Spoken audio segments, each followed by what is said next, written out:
Welcome to This Moment in Democracy. I'm Saladin Ambar. This episode was recorded on March 13th, 2023.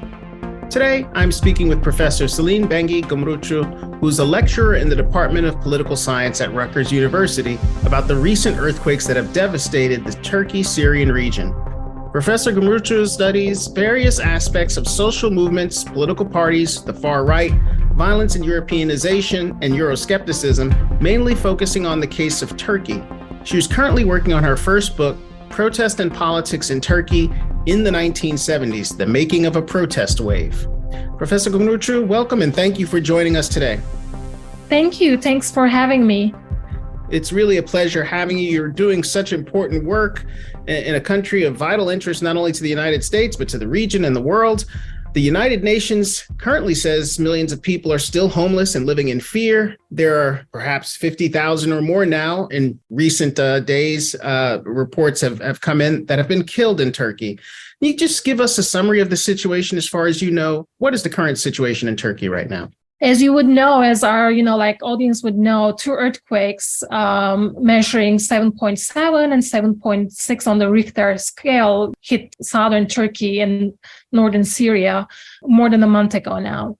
While we have to, acknowledge that these are not the largest earthquakes that hit at least Turkey, the very fact that two major ones happened in just a very, very short time and impacting such a large geographic area has brought an unprecedented level of devastation.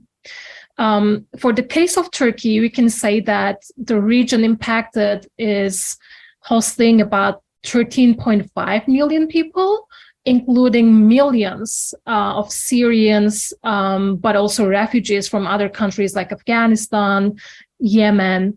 And the population of the whole area is almost like 16% of Turkey's population. So when we think about it, we can say that, given that Turkey's population is just over 80 million, it's roughly 1 in 8 people who are impacted directly from the earthquake. And the human suffering, unfortunately, is very tragic. As of today, we have more than 48,000 people who lost their lives in Turkey only. And thousands others, in Syria.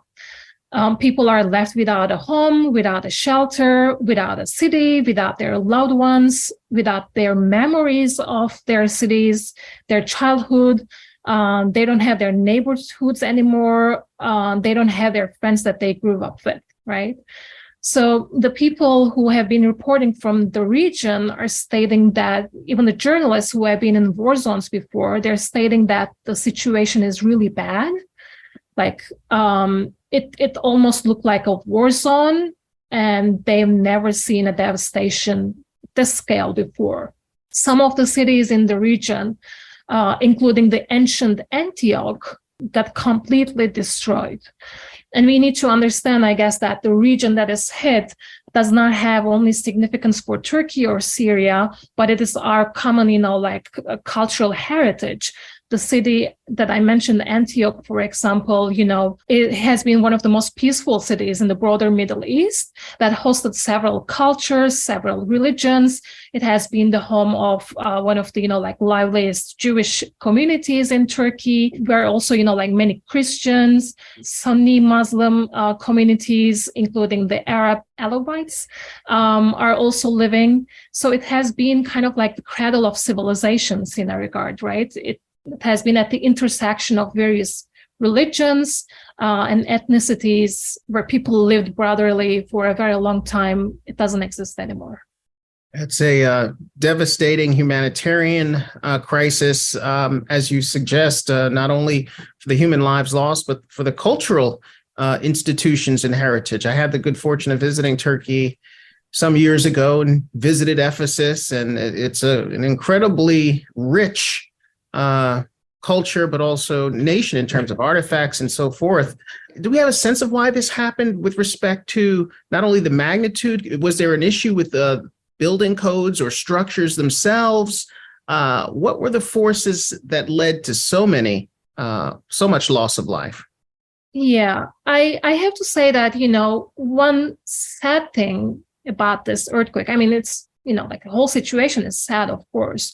But the fact is that this was sort of expected. If you would look at the reports, even by the governmental institutions who are responsible from disaster aid in Turkey, they were expecting a big earthquake to hit the region. So I would say, of course, we cannot do anything about the natural disasters, right? We cannot prevent them. But I have to say that the impacts of the earthquake has been exacerbated by the political factors. One thing is that Turkey has been ruled by a hyper-centralized presidential system since 2017. And this fact on its own kind of prevented some of the authorities, more local authorities or regional authorities, to intervene in the very first hours of the earthquake, which is widely believed that now is one of the reasons why we've lost this many people. Unfortunately, people lost their lives under the rubble, waiting to be saved, also because of the weather conditions that were dominant in the region at the time. So I would say this is one aspect, but the other thing is about the construction sector in Turkey. Even though Turkey has building codes, construction codes that are up to date with the contemporary expectations, unfortunately, we do not see a lot of accountability in this respect. And one of the things that the current government in Turkey has done was to grant several construction amnesties. And one of the largest ones actually took place in 2018, right before the presidential elections, when President Erdogan assumed full authority over almost every institution in the country, thanks to this hyper-centralized presidential system. So, there were no checks and balances in this regard. And it is estimated that over, 7 million buildings benefited from the amnesty, and several hundred thousands of them were located in this area that were impacted from the earthquake. So I would suggest, again, to underline, this is a natural disaster, but the impact has been amplified by the political factors. Indeed, it's so often the case that we don't have to go very far in our discussion thinking about America and disasters like Katrina that are natural, but also deeply political. And how they play out and some of the causes and explanations for why so many, perish in certain instances. So your comments really resonate. You mentioned President Erdogan. He clearly faces the biggest test of his 20-year rule in May. We have elections, coming up in May 14th, I believe, something like that. I think they were announced. That will decide not only who leads Turkey, but how it is governed, where its economy is headed, what role it's going to play in easing conflict in the Ukraine, in the Middle East, et cetera. Do you think citizens are satisfied with his response to the earthquake or earthquakes? Is this a chance for for opposition parties to gain power? How would you assess his status politically? I think, the earthquake response from the government was disappointing for at least, a majority of the population in the country. Because as I mentioned, it was not an immediate response coming from the government. Erdogan himself went on the national TV, I think about 10 hours from the earthquake, trying not to offer a solution or condolences to the situation, but kind of, threatening the opposition, people who are also criticizing government response with political charges, basically. And also, there are a lot of debates about why the government did not mobilize the military, which is, of course, a very strong military. I think it's the second largest one in NATO. And it has been one of the first institutions of the Republic since its foundation. So people are asking questions like why the military was not mobilized in the initial hours of the earthquake. So given this, I would say, at this very moment, the chances for the opposition looks better at this point. But I have to say, if we were having this discussion back in January, my response would have been different. When we look at the situation back in January, right before the earthquake, we are seeing that, the polls were showing Erdogan as the most favorable candidate with a range of, 5 to almost 9 points more in the surveys than the opposition candidate. This was happening despite the significantly high inflation in the country. But a series of, bad governance practices, how the government handled the situation, and the shortcomings of governance actually, I would say, created the situation more favorable for the opposition right now. Talking about hyper-centralized regime in the country, we also have to underline that, no one from the government took responsibility for the level of destruction and the losses. They, try to paint it as a tragic destiny, almost calling it the disaster of the century, that no country or authority could have been prepared for. They announced state of emergency for at least 3 months in the earthquake area. So there are, a lot of also debates about the government institutions such as the Red Crescent of Turkey, selling tends to the non-governmental organizations in the country, which are more popular now thanks to their response during the earthquake. In the initial hours of the earthquake. So I would say, all this coming together, all this, practices of, let's say, bad governance has created a more favorable situation for the opposition right now. It makes sense. You mentioned the economy and inflation. I read just recently that Saudi Arabia, I guess, gave Turkey $5 billion. Perhaps that'll help relief efforts, one would hope, but perhaps it'll help stabilize the economy. Since that's the case, since it was Saudi Arabia, do you have any sense? I know this is slightly off topic. Do you have any sense of what the Saudi rapprochement with Iran might mean for Turkey? Obviously, Turkey has been a historic ally of the United States for many decades now, going back to the Truman Doctrine. And many of our listeners will recall from their high school textbooks. What might that arrangement, that new recognition or establishment of diplomatic relations between Saudi Arabia and Iran portend for Turkey, who's always seemed to play a very important role in that region of the world?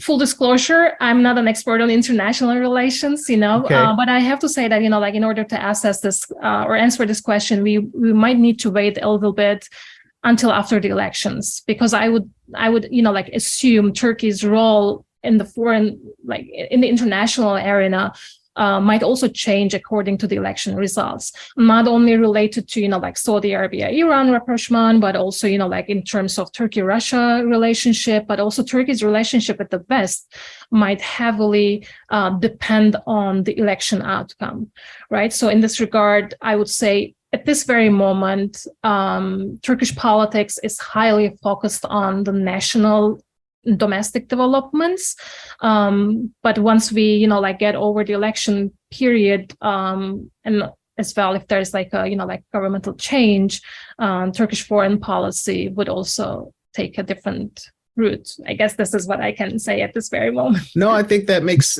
a lot of sense, and it's just a few months away, 2 months away to be exact. So I think we'll have to stay tuned and see how Erdogan's election or re-election or removal from office plays a role in shaping the politics of the region ahead. Outside nations, international organizations, as you mentioned, have played a crucial role in relief efforts and recovery, especially in Syria. Is there a danger of domestic tensions in Turkey jeopardizing their response? I think, one of the good things that the current government did in relation to their response to the earthquake was to call in international help in the very first hours of the earthquake, probably, assessing the scale of the devastation on the ground. So I would say, there were a lot of international teams, search and rescue teams, including 2 from the US, were on the ground and helping, evacuate people from the region, but also, saving them under the rubble. And I, based on what I followed on the news and also on social media, Turkish people very welcomed this help coming from international community. I think, one of the canines, which was part of a maybe Mexican, if I'm not mistaken, search and rescue team. Unfortunately, the canine, lost its life in the earthquake area, and people, started to make graffitis, including his, picture, and it's kind of a lot of good intentions from both sides. Currently, I know that, US still has a field hospital on the ground, and as well as, United Nations, other international organizations, including foreign NGOs, are helping with the efforts on the ground. And I would say from the majority of the public, the response is very positive. But on the other hand, there were also very, interesting, let's say, conspiracy theories as well, especially with regards to relief efforts coming from the US. I think, this thing called the Millennium Challenge, okay. kind of like a military preparation operation by the US, which took place in 2002, if I'm not mistaken. It was thought that the example that the US military used in that operation, or, trial operation, was Turkey. And there were a lot of people who were concerned that Turkey or NATO forces even might invade Turkey. And they might, use the earthquake relief efforts as a mean to, get on the Turkish ground and settle in the region and this and that. So kind of like a mixed reaction. Understood. Sure. Well, that's an extraordinary development. We'll keep our eyes on that as well. What can listeners do today to help the efforts on the ground in the region? Currently there are several different campaigns, fundraising campaigns, which are, audience can contribute to. There are several ones, especially, based in the US as well. So it's kind of easy transaction. They can contribute to all the sorts of, fundraising campaigns. They can try to raise awareness about the situation. Because, these situations might seem like specific to Turkey and Syria at this point, but every day, around the world, we are witnessing, unfortunately, a crisis of this sort or another sort, right? So we need to be aware of the human cost and cultural cost of these devastations, the gender roles, how more vulnerable people in the society, including women and girls, are more impacted from this devastation is an important aspect to keep an eye on. So I guess, what they can do is to join the fundraising campaigns and try to raise awareness of the human cost of this. Well, thank you for sharing that. And I know in a previous episode of This Moment in Democracy, we did include a link to an organization or maybe a number of organizations that we were able to direct listeners to. Perhaps we'll do that again or redirect them to those sites as well, because it is critical that help continue, I would say. Yeah, so I think, the international community, as well as the people in Turkey, should understand that the rebuilding efforts in the region is going to take a long time. Right. Yes. So even in Turkey, I'm reading that, the donations going to the region the amount kind of declined in the recent weeks because, people went back to their quote unquote normal lives out of the earthquake region. But the devastation is so big. It's so unprecedented. We need to keep this in mind that this is going to take probably years to rebuild if we can the region. I'm saying if we can, in the sense that we will probably not be able to rebuild, all these multicultural aspects and, the societal factors there. But it is quite important for people to understand that this is going to take a long time, and it would be really helpful if they can continue their contributions to the region. That's a good note to begin to close on. Before you do go, I want to, while I have you, ask you to brag about your forthcoming book. Could you just share a little bit about your work? What is this book about? I read a short, I read the title earlier in the introduction, but why don't you tell us what you're working on? This is exciting. Thank you. Thank you so much. Like my broader field within political science is social movements and contentious, politics. And my book is going to be out of my PhD dissertation, looking at the interaction between the social movements and the state and how they shaped the way people protested during the 1970s in Turkey, which is kind of like the Cold War era, but also how the interaction shaped the ebbs and flows of the contentious politics. So in particular, I'm asking questions about why we have seen very significant level of political violence in the region, in the country in that decade, but also, like how it is impacting Turkish politics today. Because whoever you ask, like they would say that the 1980 military coup in Turkey has been a turning point for Turkish politics, not only for, like domestic politics, but also, like the international politics of Turkey, how it is situated in the international arena. So I believe that it's quite important to understand what happened before that coup that kind of, like led to the coup and kind of was used by the military to legitimize the coup. So I'm trying to understand who were on the streets protesting, why they protested, how they protested, and the dynamics between the state and social movements relationship, as I said. Well, terrific. Well, that's fascinating and important work, and we're looking forward to it. Do you have an anticipated release date or finish time? I hate to ask that, but I'm compelled to as an author. I hate being asked that myself. But do you have a sense of when you hope it for the book to come out? Well, to be honest, it's a long story, story of my book, because I signed this contract with Rutgers years ago. And after that, I unfortunately, lost my job as an academic back in Turkey due to the political situation in the country. So after that, I kind of stalled the project a little bit, and now I'm working on revising it before submitting the final version to the publisher probably this summer. Well, it turns out that their loss is Rutgers' gain. We're really fortunate to have you. Thank you for joining us today. Do you have any social media accounts or places where people can follow you or learn more about your work? Yeah, they can find me on Twitter typing SB and my last name, SBGUMRUKCU. I know it's a difficult last name, even for Turkish people, so don't worry about it. But if they can Google my name, they would also, find a lot of ways to reach out to me, including my email address. Terrific. Well, Professor Gümrükçü, we really appreciate you joining us and sharing lots of important information about this recent crisis, but also your work. And I think it's something that our listeners really appreciate. Thank you again. Thank you. Thank you for having me and allowing me to, have this conversation with you. It's our pleasure.